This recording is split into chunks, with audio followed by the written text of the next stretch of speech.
Right. So kahit po ganun pa rin ang panahon, ay meron pa rin tayong pagkakataon to learn. And we thank God for that. Ano po? And syempre sa lahat ng mga blessings na patuloy na ibinubuo sa atin, kasabay ng buhos ng ulan. Ayan. Okay, so of course, magbubuhos ng mga learnings na naman tayo dito sa ating daily meeting at sana po masalo nyo lahat. Ayan. Okay po, so ready na ba kayo sa inyong mga timba?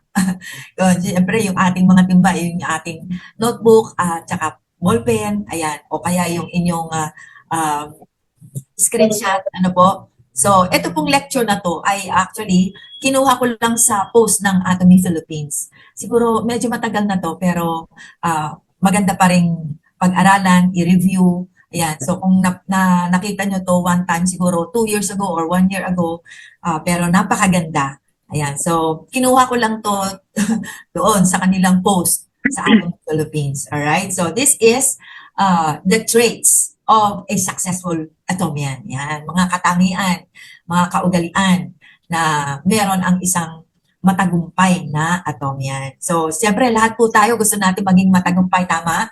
Yes? Yes po, thumbs up? Lahat tayo gusto maging successful. Sa Atomy, yan po talaga ang vision nating lahat. Kasi yan ang vision ng ating company, tama po? The success of everybody. Not only members po, okay? So kung mapapansin nyo pag pinipresent yung ating marketing plan, the success of everybody related to Atomy. Yan. Pati po yung mga executive nila, yung ating mga staff, yung ating mga empleyado, syempre, lalong-lalo na yung mga members. Yun po yung vision ni Atomy. Okay? So, lahat tayo nag-aim to become successful. But there are traits that we have to inculcate sa ating buhay, sa ating pagkatao bilang mga atomian na araw-araw dapat ginagawa natin. Ano po? So, let me share my PPT now. Alright. Okay, so these are the traits of a successful atomian. Number 1. Okay, so a successful atomian writes his life scenario. Yan. Even our chairman, Mr. Park Han-gil, is writing his life scenario. Sinabi ko pong is writing his life scenario. Even up until now, sinusulat niya pa rin po ang kanyang life scenario. Okay po, ina-update niya, ibig sabihin. So, kung kayo po ay nakapagsulat na dati ng inyong life scenario, you should be updating it at least 4 times a year or every quarter. Kasi nga po, di ba, nagcha-challenge tayo every 3 months. Nabubulol na ako. Okay. 3 months, di ba po? So, dapat after every after challenge, nag-a-update tayo ng life scenario natin. So, ang ating pong life scenario is a clear vision, which is the first step to our success. Yan. Kailangan po kasi nakasulat para kasi tayong gumagawa ng pelikula ng buhay natin, di ba po? Sabi ni Park Han-gil, ng ating chairman, we have to create a draft of our life scenario to help us see our objectives and keep moving in the right direction. Yan. So, without guidance, sabi dito, achieving success is but a wish. Wish ko lang. Yan. Sana all. Okay? So, dapat dito po, hindi lang tayo nagwi-wish. We dream, we create the vision, and then we act upon it. Pero, maganda yung meron tayong sinusunod na mapa. Yan. Ito po yung pinaka-blueprint natin. Kaya po blue yan. Okay? Hindi lang dahil sa blue talaga ang kulay ng Atomy, kundi ito rin kasi ang ating blueprint na tinatawag. So, you cannot build a big building, a very long bridge without a blueprint. No? So, sa atin po, para tayong gumagawa ng napakataas na building o napakahabang bridge sa buhay natin. But without this life scenario, nako, mahihirapan po tayo. Kaya wag mo sabihin, graduate na ako sa pagsusulat. Ayoko na ng ganyan sulat-sulat pa, matanda na ako. Yan. So, nako, magiging mahirap po para sa inyo ang maglakad ng, lakad na lang kung saan-saan pupunta. You know? Parang ganon. Wala kang direksyon. Hindi mo alam kung anong paparahin mong jeep. That's hard. Bakit kasi? Kahit ano na lang jeep. Kasi nga, hindi mo alam kung saan ka tutungo. You know? So, tapos napakahirap para sa atin yung sasabihin mo, you want to be a sales master, you want to be an auto sales master, you want to be an imperial master, pero halos hindi mo masabi sa bibig mo kasi dahil hindi nga nakasulat. Yan. Kasi po pag nakasulat, you have the gut, ano, para sabihin, I envision myself of becoming an imperial master. Yan. So, siyempre mag-uumpisa ka with sales master. So, lahat po yan sinusulat natin, di ba po, sa live scenario natin. Kailan ka magiging sales master, kailan ka magiging diamond master, meron pong page dyan kung saan sinusulat yun. So, everything that you need to write and para makita mo yung direction ng iyong buhay, yung journey mo sa Atomy, diyan po nakikita. Okay po? So let's write our life scenario. If you haven't written your life scenario, please start doing so. Okay po? 60 pesos lang naman yan. Ang pagsusulat, libre lang naman po. Kaya po tayo binigyan ng Panginoon ng 10 daliri, 2 kamay. Opo! Ay, talagang napakaganda. Bakit ganyan yung daliring yan? Bakit merong 5 ganon, no? Di ba? Ang hirap kaya magsulat ng walang mga daliri. Okay? So, lahat po ay may purpose. Okay? So, I hope ito pa lang isang katangian na to ay wag nyo nang katamaran. Kasi ang mga Atomian dapat ito ang buhay, okay? So, pagsusulat ng ating life scenario. At hindi lang isang beses, yun nga, kailangan po ina-update natin. Kasi kung halimbawa, naging sales master ka na, yun. So, i-update mo na. Tapos, or halimbawa, ang vision mo o ang objective mo is maging sales master noong 2024. Hindi nangyari. O, di ba? Tanggapin mo and then, baguhin mo. O, 2025, 2026. Okay lang po yun. Okay? So, walang problema dyan. Don't worry, don't be sad kung hindi po nangyari. Just continue on updating your life scenario. Okay po? Number 2, attend seminar. Ayan. Pangalawang katangian ng isang Atomian ay uma-attend ng mga seminars. Yan. So, isama na natin dyan mga meetings, one-day seminars, success academies, Zoom meetings, leaders meetings, and revival meetings. Lahat po yan dapat ina-attendan natin. If you are a truly 100% Atomian at gusto mong maging successful. Okay po? So, to be a successful Atomian, sabi po dito, attending one-day seminars, and other seminars tulad na natin provides us with incredibly helpful knowledge about Atomy's mission, product introduction, and marketing strategy. The purpose of seminars is to increase our knowledge. So, don't come to our one-day seminars just looking at your cell phones. Ano po? Grabe. Kaya minsan ayokong umuupo sa likod. Sa totoo lang po, kahit hindi ako host, I want to be sitting down at in front kasi ang dami ko talagang nakikita. They just attend one-day seminars just to look at their cell phones.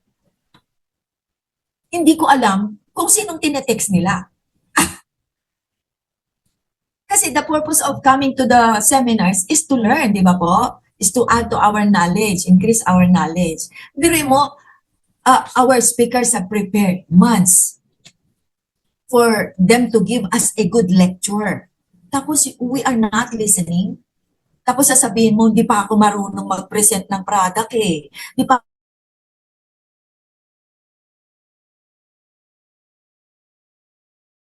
one-day seminars, Zoom meetings, and still you cannot present your product. You cannot sit down with a prospect. Di ba po? So, respect. Ang mga Atomians respectful. Okay po? Doon sa ating mga speakers, sa ating mga katabi, lalo na sa ating mga guest. Kung nagdadala ka ng guest, tapos hindi ka nakikinig. Di ba po? So, dapat agaliin po natin na hindi lang umaten. You know, hindi ka lang nandoon. Hindi ka lang present. You're listening. And as much as possible, let's take down notes or mag-screenshot tayo or mag-picture tayo ng ating mga lectures. Okay po? So, this is being done by our company to help us grow. Tandaan po natin yan, to help us grow. Hindi lamang po in knowledge, but in our business is in general. Kasi kapag meron kang knowledge, magagamit mo yan para ipalaguin yung iyong business. Kasi pag alam mo mag-share, di ba po, dadami yung iyong mga consumers, dadami yung iyong mga partners, you know? So, kaya po ginagawa yan ng ating company. Kaya po pinubide yan. Libre. Di ba po? So, let's get all the understanding and the knowledge that we can get as much as possible pag uma-attend po tayo ng mga one-day seminars and success academies. We're not there para mag-posing-posing, sabi nga ni Star Master Dina Lee, para magpakita ng mga magaganda nating damit, tapos mag-selfie, we're there to learn. So, let's take the maximum capability to be learning and to be taking down notes and everything. Okay po? So, ugali na po ng Atomian yan. So, kapag ikaw po ay nawawala, parang hindi kompleto. Ano po? Ang team, kapag wala ka, hindi po kompleto. So, dapat, kaya nga tayo may tinatawag tayong Synergy of United Hearts. Kapag nandyan ang isa, nandyan na tayong lahat. Okay po? So, let's do it together. Let's grow together. At mangyayari lang yan pag nandyan po tayong lahat palagi sa ating mga seminars. Alright? This is for you. This is for us. Okay po? So, don't think na, para lang to sa mga bago. No, no, no, no. Actually, ito ay para sa mga business builders talaga. Di ba po? Nandiyan tayo kasi magdadala tayo ng bisita tapos makikinig. Kasi after the seminar, kailangan mong upuan si bisita, di ba? So, dapat alam po natin kung paano natin siya i-follow up. Yan. Okay. So, we have to attend. Number 1 is we write our life scenario. Number 2, we need to attend our seminars. Number 3, not afraid of rejections and challenges. Actually, ang mga rejections are also part of our challenges. Di ba po? Okay? So, hindi tayo takot ma-reject, mga Atomians. Alright?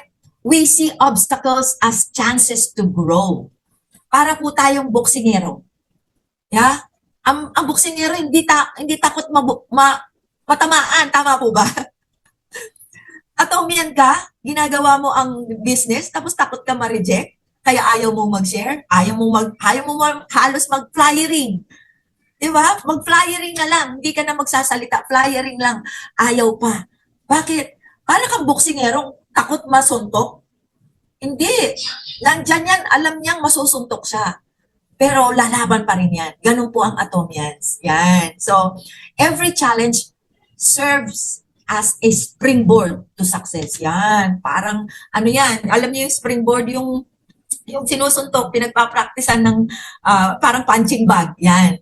Ng boksingero. Pag-practicean mo yung mga rejections na yan kasi diyan ka titibay. Ang isa pong boksingero, tumitibay yung kanyang mga muscles, yung kanyang mga buto sa kakasuntok, sa kakatanggap ng mga suntok. Ganun po yun. Okay? So, huwag mong pansinin. Don't take it personally. Continue on pushing yourself and don't be afraid of failure. Yan. So, ang failure ay actually stepping stone yan para marating natin yung ating mga goals. Okay? Gawin niyo po siyang stepping stones. Ibig sabihin, hagdan. Nag-fail ka, akyat to the next step. Yan.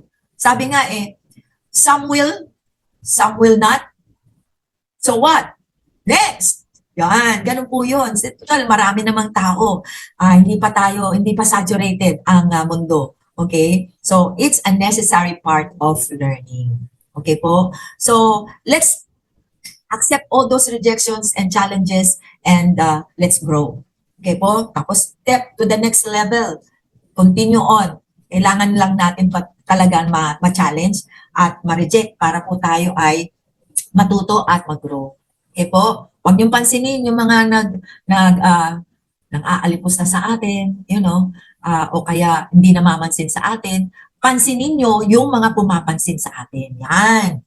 Doon kayo magbigay ng oras. Okay po? Sa mga gustong makinig sa atin, sa mga taong interested sa Atomy. Yan. Doon tayo mag-focus. Okay? Yung sa mga nagre-reject, sa mga failures natin, sa mga pagkakamali natin, idagdag na natin. Yung mga pagkakamali natin, huwag niyong intindihin.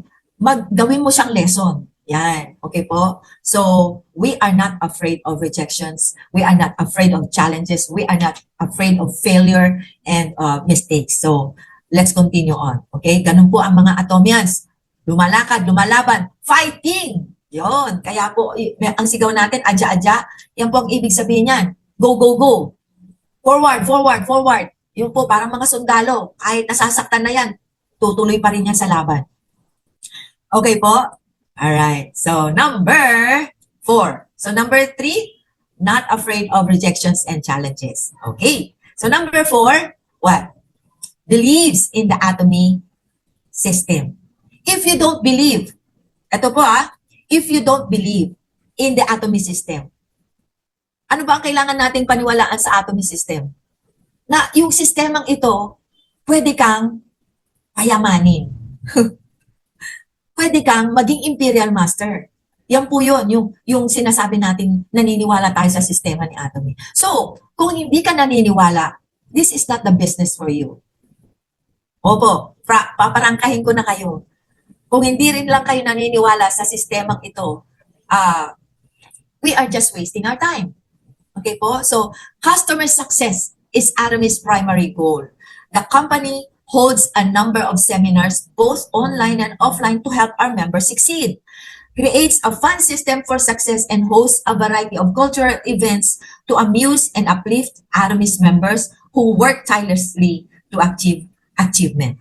Okay po? So, ibig sabihin nito, si Atomy po ay patuloy at ginagawa lahat po.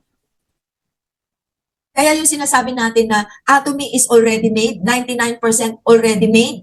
Actually, hindi po. Si Atomy ay patuloy, hindi po made. Hindi pa tapos si Atomy with us. Atomy company is continuously doing everything for our success. Okay po? So, katulad ng yung AI, although ready na po tayo niyan, pero patuloy na hinahanap ng ating company ang lahat ng mga paraan para po tayo ay maging successful. Okay po? So naniniwala tayo, ginawa niya na lahat ng dapat niyang gawin pero tuloy-tuloy pa rin ang ginagawa niya para sa ating pong success. Okay? So hindi pa siya tapos. Parang ang Diyos, He is not finished with us yet. Okay? So be patient. Okay? Kaya kung ikaw ay naniniwala sa atomy system, magiging patient ka. Yeah. Okay? Magiging pasensyoso ka sa sarili mo unang-una. Okay? Kasi kung halimbawa minsan may mga araw na tayo ay tinatamad, magpapasensya ka. Kasi kung anong pinapasok mo ditong effort, oras, lahat ng talent mo pinapasok mo dito, yun din ang magaganansya mo. Pero kung hindi, magpapasensya ka. Kasi si Atomy, ginagawa niya na lahat. So, tanungin mo ang sarili mo kung ginagawa mo na rin lahat. Okay po? Kasi hindi po titigil si Atomy, 100 years, piniprepare niya po tayong lahat to become successful. 100 years, ready na po si Atomy. Okay? So, kung ikaw naniniwala ka po, yung goal ng Atomy for you to become successful, you stay. We will stay. And we will believe, actually, araw-araw po. Nakita niyo po, sabi niya, believes. Present, continuous. Araw-araw kang naniniwala. Kaya po, araw-araw kang magpapatuloy hanggang sa ikaw ay maging successful. Okay po, hindi yung, ngayon, naniniwala ka, a-attend ka ngayon. Bukas, next month, hindi na. You know, may mga ganun po yung, a-attend ng Success Academy ngayon, next month, hindi na. Kasi parang wala naman nangyayari. Naku! Huwag mong papasukan ng doubt ang ating isip. Let's continue on believing. Okay? Naniniwala ka araw-araw na magiging successful ka. Araw-araw meron kang ma-achieve. Dapat. Kasi araw-araw din ang company hindi tumitigil. Okay po? So let's believe in the atomy system. Okay. So, naniniwala ka dapat sa marketing plan natin. Opo? Kapag sinishare ko po ang atomy system o ang ating marketing plan, madalas nangingilabot po ako. Kasi, hindi ka lang maniniwala dun sa ating marketing plan dahil maganda eh. Maniniwala ka kasi meron nang naka-achieve. Pero mo, 14? 14 Imperial Master, hindi isa, hindi dalawa, hindi tatlo. At kung titignan mo pa yung buhay nila, na noon, walang-wala pa sila, pero naniwala na sila. How much more tayo na meron ng nakikita, di ba po? So, napakagandang sistema. Number 5, treats Atomy as a lifestyle. Being part of Atomy is also being part of your lifestyle and routine. A good work-life balance is a top priority for Atomy. So lifestyle, dapat ito yung pagkain mo, ito yung mga gamit mo sa bahay. Hindi lang po yun. Dapat ito rin yung ugali mo. Atomy dapat ang ugali mo. Okay? You cherish the spirit. Kaya po yung ating company motto, dapat isinapupumuhay natin yan araw-araw. Okay? Ang pananamit mo dapat Atomy. Ang pananampalataya mo dapat pananampalataya ni Atomy. Ang pakikipag-interaction natin sa mga tao, pakikipag-transact natin sa mga tao, dapat po Atomy.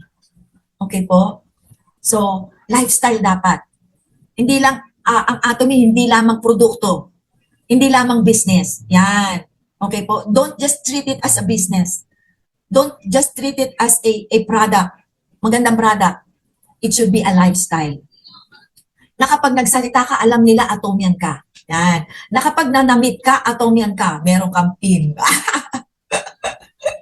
Meron kang pin. Nabibili po ito sa Aza Mall. Umorder na kayo kay Sir Job. Okay? So, ano pa? Pag hinarap mo yung mukha mo, dapat mukhang Atomy. Gandang Atomy. Yan. Okay po? Uy, Atomian ba to? Wala man lang BB cream. Grabe. Okay? So, ang hirap po maniwala sa atin kapag ganyan. Alright po? Pero kapag ang lifestyle natin na tinatawag lahat, everything that we see in you is Atomy. Ewan ko lang po kung hindi ka pa maging successful kapag ganun. Di ba po? Yan. Okay? So, we cherish the spirit, we create the vision, we follow the faith, we serve in humility. Yun po yung lifestyle natin. It's all in the company motto. Kaya po, dapat hindi lamang yan nire-recite every meeting. Ano po, isinasa puso po talaga yan. Okay? So, yun po yung ating work balance. Yun po dapat ang ating priority. Okay? So, you should be consistent. Number 6, consistent.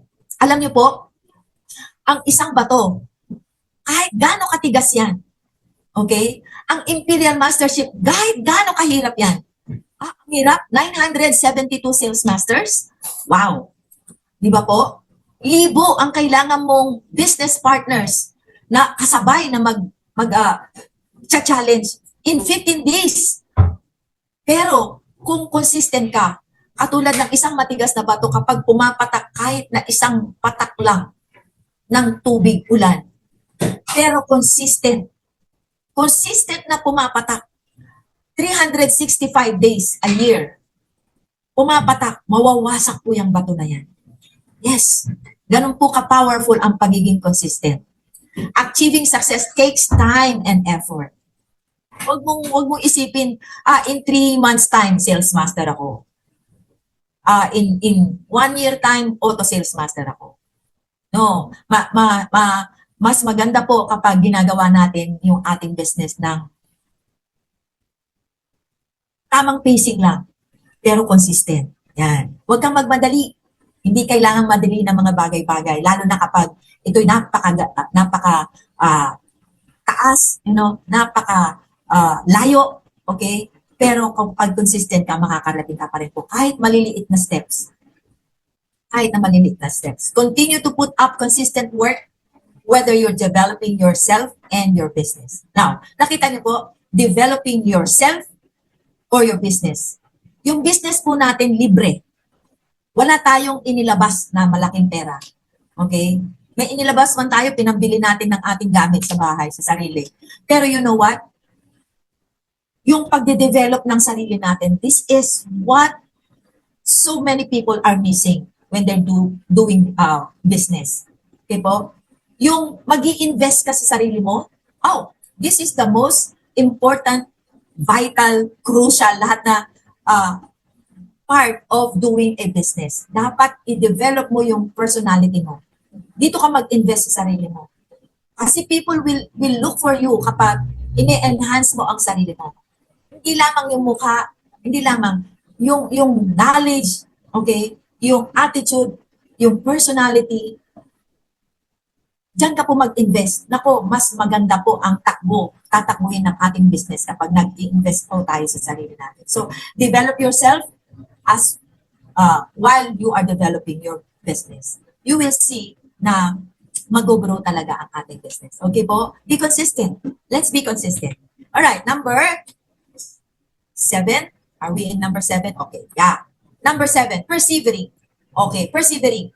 Ito, kahit sa anong aspeto ng buhay.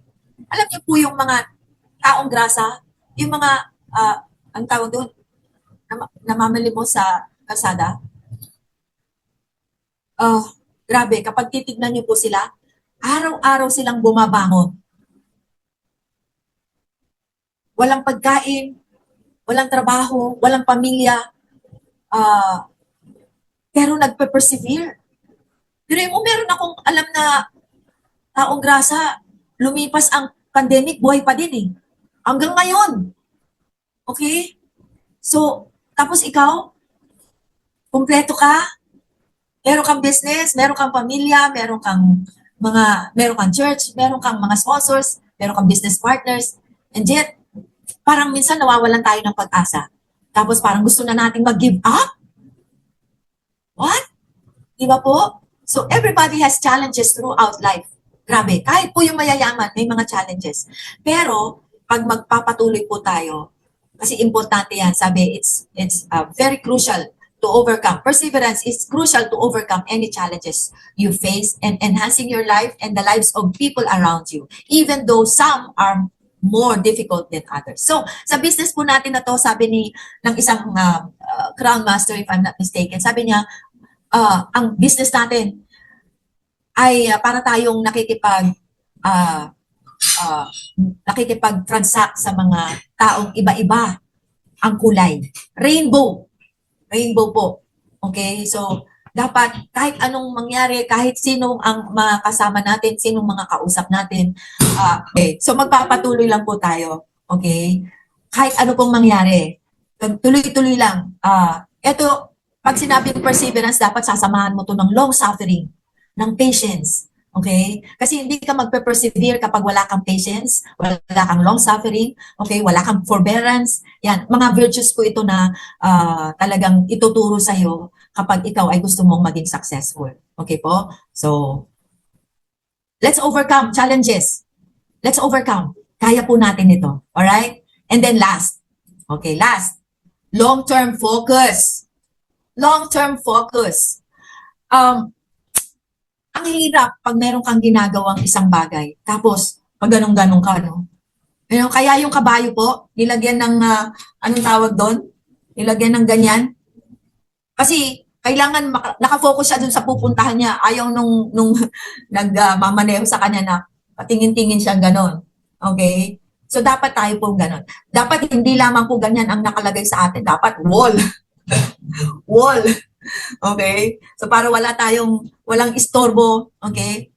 So, let's set long-term goals, long-term objectives. Okay? Kasi setting long-term objective is essential to improving oneself. Nakita niyo po, sabi na naman, improving oneself. Okay? Hindi yung business ang ini-improve, yung sarili.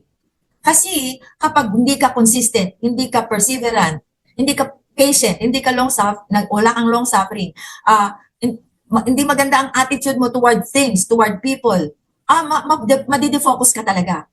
Lalo na kapag nakatingin ka sa ibang tao, yan si ma'am, ganyan. Kailangan po, yung sarili natin ang improving natin, yung sarili natin ang tignan natin.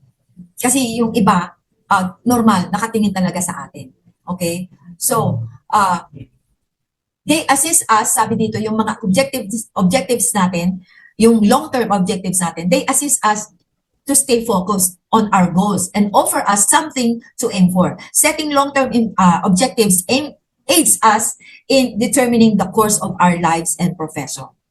So, kapag meron po tayong objective na long-term, okay? Tingnan niyo po ha. Nakikita niyo po ba yung long-term goal niyo? Imperial. Balanced life. Tapos araw-araw doon ka nakatingin. Yung po ang ibig sabihin ng long-term focus. Araw-araw doon ka nakatingin. Yung pagiging imperial master mo, wala na. Okay po? So wala ka ng ibang tinitingnan. Kaya, yung dadaanan mo, siguradong doon papunta. You see po? Doon papunta. Kasi doon ka nakatingin eh. Di ba po? Kahit simpleng nagbibisikleta lang. Kapag nagbibisikleta ka, pupunta ka doon sa Mercury Drug, yun lang ang tinitingnan mo. Okay? So yung mga disturbances, nakikita mo yan. Nakikita mo yan, oo. Yung mga challenges, nakikita mo yan. Yung mga rejections, nakikita natin yan. Pero hindi natin pinapansin. Kasi meron tayong focus. Ayan. Kaya kung meron ka pang ibang ginagawa, be sure na mas malaki yung focus mo or mas matibay yung focus mo doon sa goal mo kay Atomy. Kasi ito yung magbibigay sa atin ng 5 million a month eh. Kasi marami sa atin mayroon pang mga ginagawang iba. I know, I understand. Okay po? So, pero tingnan nyo, balansehin nyo. Yan, si Sir Jong, marami rin ginagawa yung iba dati. Si Sir Gray, pero binalanse nila eh. Binalanse nila, wala. Talagang kailangan mag-focus. You see? So, hindi na sila nakatingin doon sa pagiging Star Master lang. You know, hindi. Doon na sila nakatingin sa Imperial Master. So, that's our long-term focus. Okay po? So, do you have a long-term focus? Kaya kailangan meron ka pong, para ma-focus mo yung mata mo doon sa long-term objective mo. What do you need to have? You have to have an eagle's eyes. Kahit po gaano kalayo ang isang eagle, pag nakakita siya ng prey, okay po? Wala na yun. Doon na lang nakatingin yun. Hanggang sa mahuli niya, ma-catch niya yun at makuha niya. Actually po, alam niyo po, ang eagle, pag meron siyang nakitang, anong tawag doon yung prey sa Tagalog, lilipad pa po yun ng mataas na mataas bago niya dadagitin yun. Kasi mas matibay or mas mabilis yung kanyang paglipad kapag nanggaling siya sa taas. Okay po? So, ikaw, ano yung focus mo? Nasaan yung focus mo? Dapat nasa ating goal lang po. Yung long-term goal. Okay? Yun, yung balanced life na makukuha natin pagdating na makuha natin yung ating Imperial Mastership. But of course, meron din po tayo dapat short-term goals, mid-term goals, bago mag-long-term goal. Okay po? So babalik na naman ako sa number 1. Let's write our life scenario. Yun, so binalot ko na po lahat yun. Okay? Stay committed to your journey and prioritize your well-being. Ngayon, sabi po dito sa last, itong quotation na to, stay committed to your journey. Hindi lamang po mag-focus doon sa ating objective, doon sa ating long-term goal, okay? Pero dapat i-commit mo rin sa yung sarili mo doon sa journey. Okay? Yung journey kasi malayo. Okay? May mga bako-bako, pero committed ka dapat dyan. Huwag kang lilihis. Huwag kang magta-turn left, magta-turn right, just continue on with the journey. Okay? And then i-prioritize mo rin yung well-being mo. Okay, kaya kasi hindi ka makakarating kung wala ka ng lakas, wala ka ng mahina na yung immune system mo kasi hindi ka umiinom ng hemuhim. Okay? Tapos puyat ka ng puyat. Alright? So, tingnan mo rin po yung iyong health, yung iyong kalusugan, okay? At iyong sarili, no po? So, as we go on with our journey, let's prioritize our well-being. Okay po? So, that's it for my presentation. 8:42 na. Sana po kahit nag-overtime tayo, marami kayong natutunan. Alright, so thank you so much for attending our daily meeting. Thank you, Sir Jong. Thank you so much. God loves you. God bless you.